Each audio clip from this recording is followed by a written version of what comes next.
Education is the most important thing in our community, specifically in Black community. You know, we talk about all these things and we kind of get off task about voting, get rid of the future. Right. So when it comes to the youth, if you invest in the youth, a lot of these problems will fix themselves. And when I say education, I'm not just talking about, oh, they got a diploma, they got a college education. I'm talking about early childhood education.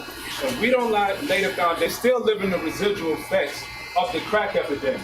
So a lot of times the frustration with our people is, our frustration is the political process. Where are the policies where you even attempted to say, you know what, we did this to this community. We made movies, documentaries, still living the residual effects of those things through my family members. I've had to raise nephews because of what was done to us in that time period. And it's frustrating that no one is talking about the importance of education. We're talking about voting, we're talking about old. No matter, we not white, we Black in this country, man. So if we don't start investing in ourselves in terms of our children, nothing is going to change. We're going to be here for another 50, 60 years, and they clearing the board. Now the economy has gotten so bad that a lot of us can't afford to live. When I say I'm talking about Americans in general. My own son, 22 years old, very bright future, college, national guard, all these things. I could go on and on and on. But he don't want to have children. He don't want to bring kids into this world. So it took 100 and some years for me to finally get to a person in my family that went to college, that has gotten in zero trouble, proper father figure in his life, proper mother figure in his life, and now he don't want to have kids. And I'm like, thanks, you're going to mess everything up. Because all the degenerates are having the children. But they are degenerates because of what we have done to our people. Not just the politicians, but us and ourselves. The men in our community who can do more are going to have to do more. We're going to have to exercise more patience with each other. Our Black women, we need you to have more patience with us when and where you can. Black men, we gotta have more patience with our Black women when and where we can, or nothing is gonna change. We just talking to having town hall meetings on. We have to invest in our children. We gotta get these drugs in our community. We have normalized drugs in our community. It's all in the music. We think weed is a cure for anything. It is not.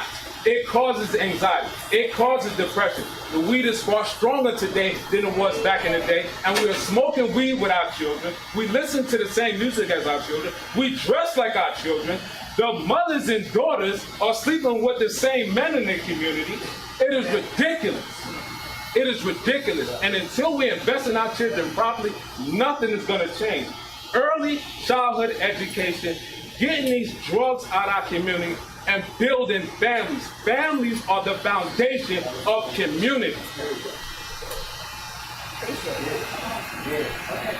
So yes, just to really piggyback off of what the brother just said, he's 100% correct. One of the things that I've always contended is that as a community, we have got to get back to who we are. We are conservative minded.